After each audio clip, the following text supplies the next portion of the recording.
When you've got lots of people living under one roof, it's already hard enough to keep things spick and span. Right, Carrie?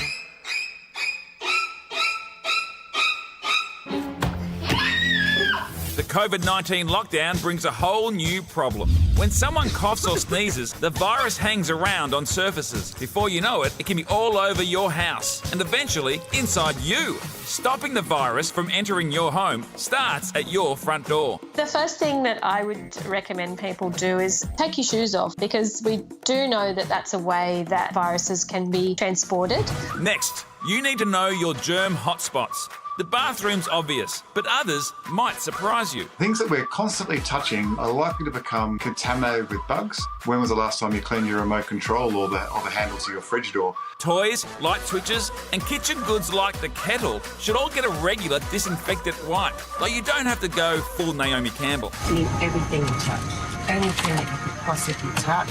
And while you might be tempted to bust out the heavy-duty chemicals, experts say regular detergents do the job. COVID is a relatively fragile virus, which means that it can be killed relatively easily. Just think about using good old soap and water. What really matters is your mop-up method. What you want to do when you're cleaning, particularly like a large surface like a kitchen bench, is start at a dirty spot and use sort of an S-shaped cleaning process to wipe your surfaces. That'll mean that you're not contaminating or recontaminating the surface as you're cleaning it. COVID-19 can hang out on cardboard for up to 24 hours and survives on some plastics and stainless steel for as long as 3 days. You do have to be patient. I haven't touched this iced coffee for 3 days, but I'm sure it's going to be worth the wait. Probably should have left it in the fridge. If you're getting a delivery and it's in a plastic container or pizza box, then I would wipe that down with hot water and some detergent. Of course, as always, our top tip is to wash your hands for the time it takes to sing your ABCs. And I know it's hard, but try not to touch your face. While it's important for us to crack down on COVID-19, the fact is some other kinds of germs will always be with us. And that's okay. We live in a world that's full of bacteria and it's full of virus, and that's normal. Germs are a fact of life. That's definitely true. A friend was telling me also to be careful of your handbag, because your handbag carries so much germs because you leave it around everywhere, and not to put it now on the kitchen table where the family eats. So keep that in mind with your handbag. Yeah, I will.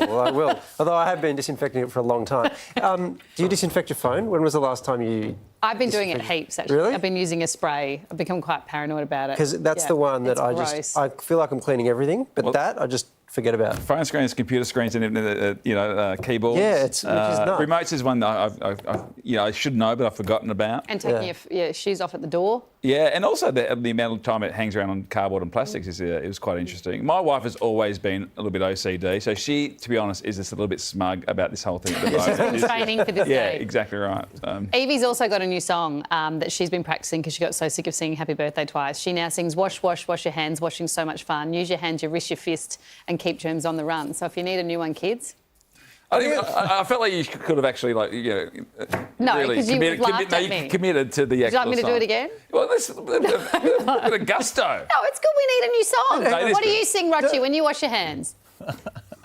I don't know. I'm still trying to figure out the wrists and the fists and keeping up with everything. I just got a bit lost there. Well, because you know how you're meant to do all the bits. Yeah, absolutely. It's a bit sad we've gotten to this point in time and we haven't been washing our hands properly for all these years. Yeah. You know, that's exactly right. Because when you're out, you see people wash their hands at the start of the night, and then they give it a good wash. The second time, they just a little wash. And the second time, they just turn the tap. By the time they just look at the tap and just give it a bit of trigger finger. I do remember when I first started, that was my first thought was, all right, so there's this pandemic coming and the advice that we're basically being talked to like 6-year-olds. Yeah. That's how we're going to solve this sort of thing. Next will be like hands on heads and it'll go away. Just to give you a little tip from what we do is we actually wash to the elbow. Oh, really? Yeah. So it's not just fists and wrists, it's all the way up to the elbow. Oh, well, that changes the song, doesn't it? There's a second verse coming. Elbows and toes. We are... Yeah, shoulders, knees and toes.